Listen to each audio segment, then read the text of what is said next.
Kaleshwaram project నిర్మాణంలో జరిగిన అవినీతిపై విచారణ జరిపిస్తామన్నారు నీటిపారుదల శాఖ మంత్రి ఉత్తమ్ కుమార్ రెడ్డి. కాళేశ్వరం ద్వారా 1 ఎకరానికైనా అదనంగా సాగునీరు వచ్చిందా అని ప్రశ్నించారు. కొత్త ఆయకట్టు లేకుండా 1,00,000 కోట్లు ఖర్చు చేస్తే అది వృధా కాదా అని గత ప్రభుత్వాన్ని నిలదీశారు. మేడిగడ్డ ఎన్నికలకు ముందే కుంగిపోయిందని, దీనిపై మాజీ ముఖ్యమంత్రి ఒక్క మాట కూడా మాట్లాడలేదని అన్నారు ఉత్తమ్ కుమార్ రెడ్డి. మేడిగడ్డపై విచారణ జరిపి బాధ్యులను కఠినంగా శిక్షిస్తామని చెప్పారు. అదేవిధంగా హరీష్ రావు గారు మీరు కొత్త ప్రాజెక్టులు మాట్లాడారు, ఎంక్వైరీ చేయండి అన్నారు. తప్పనిసరిగా చేస్తాము. చేసిన వాళ్ళకి శిక్ష పడుతుందని చెప్పుకుంటే మనం చేస్తున్నా. మీరేమన్నారు, క్యాపిటల్ ఎక్స్పెండిచర్ అద్భుతంగా చేసినారు. నేనేం చెప్తున్నా, మీ క్యాపిటల్ ఎక్స్పెండిచర్ మీరు ఏదైతే ఈ రాష్ట్రాన్ని అప్పుల్లో ముంచినరో ఇట్ ఈస్ ఆల్ బీన్ ఈ క్యాపిటల్ ఎక్స్పెండిచర్ ఇది మీరు జరిగిందని నేను క్లారిఫికేషన్ ఇస్తున్నా. కాళేశ్వరం ప్రాజెక్టుకి 1,00,000 కోట్లు ఖర్చు పెడితే 1,00,000 ఎకరాలు కొత్త ఆయకట్టు. పాలమూరు రంగారెడ్డికి 25,000 కోట్లు ఖర్చు పెడితే 25,000 కోట్లు ఖర్చు పెడితే కొత్త ఆయకట్టు క్రియేటెడ్ 0 ఎకర్స్. సీతారాం సాగర్ కి 7,500 కోట్లు ఖర్చు పెడితే కొత్త ఆయకట్టు క్రియేటెడ్ 0 ఎకర్స్. అంటే ఇన్ని లక్షల కోట్లు అప్పులు తీసుకొచ్చి మీరు కొత్త ఆయకట్టు క్రియేట్ చేయకుంటే ఈ రాష్ట్రాన్ని అప్పులో ముంచిన వాళ్ళు కాదా అని నేను అడుగుతున్నా. మేడిగడ్డలో జరిగిన విషయం క్రిమినల్ నెగ్లిజెన్స్.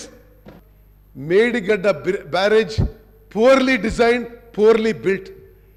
స్వతంత్ర భారతదేశ చరిత్రలో ఎక్కడ కూడా ఇన్ని వేల కోట్లు ఖర్చు పెట్టి ఒక బ్యారేజ్ కొలాప్స్ కావడం అసలు నేను ఏ డేట్ జరిగిందండి? అక్టోబర్ 21. వాళ్ళ ప్రభుత్వం ఉన్నది ఎప్పటి వరకు? బహుశా వారం 10 రోజుల కింద వరకు. ఆనాటి ముఖ్యమంత్రి ఒక్క మాట మాట్లాడలేదు. ఇప్పుడు చూస్తుంటే there are many alarming signals. ఎవరు రియాక్ట్ కాలేదు, ఎవరు దాని మీద ఏమి రెక్టిఫికేషన్ చర్యలు తీసుకోలేదు. నిన్న ఏదైతే ఏజెన్సీ కన్స్ట్రక్షన్ వచ్చిండ్రో వాళ్ళు ఏమంటారు, మీరు డిజైన్ ఇచ్చిండ్రు, మీరే స్పెసిఫికేషన్ ఇచ్చిండ్రు, మీరే మెటీరియల్ చెప్పిండ్రు, దాని ప్రకారం కట్టినాం. ఇంజనీర్లు అడిగితే ఇదేం డిజైన్ అంటే అప్పుడు ఎవరు సార్ మొత్తం డిజైన్ ఒక ఆయన కదా, ఆయన కట్టమని మేము కట్టినాం.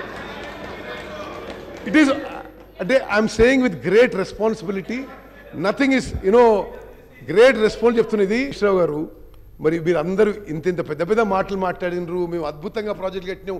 మీరు కట్టిన మీ మాటల్లో అతి అద్భుతమైన ప్రాజెక్టు పరిస్థితి ఇది. అంటే అప్పు తీసుకొచ్చి కట్టినది ఇది మేడిగడ్డ బ్యారేజ్. అన్నారం సుందిల్లా రెండిటికి క్రాక్స్. దానికి ఇప్పుడు రిపేర్స్ చేపట్టాలి. అలా 2 TMC వాటర్ ఉంటే డీ వాటర్ చేయాలి. It is really alarming situation. Panel speaker గారు, నేను ఎందుకు ఈ విషయం ఈ సబ్జెక్ట్ మీద చెప్తున్నా అంటే, ఇప్పుడు గత ప్రభుత్వం అప్పులు తీసుకొచ్చిండ్రు, మేము ప్రొడక్టివ్గా చేసినాం, మేము ఏదో ఉపయోగించినాం అంటే ఉపయోగించింది ఈ విధంగా మన అందరినీ, మన పిల్లల్ని, వాళ్ళ పిల్లల్ని తాకట్టు పెట్టి హై కాస్ట్ లోన్స్ తీసుకొచ్చి ఈ విధంగా మరి ప్రజాధనాన్ని దుర్వినియోగం చేసిన విషయం తప్పనిసరిగా ఎంక్వైరీ చేస్తాం. తప్పనిసరిగా తప్పు చేసిన వాళ్ళకి శిక్ష పడుతుందని చెప్పి కూడా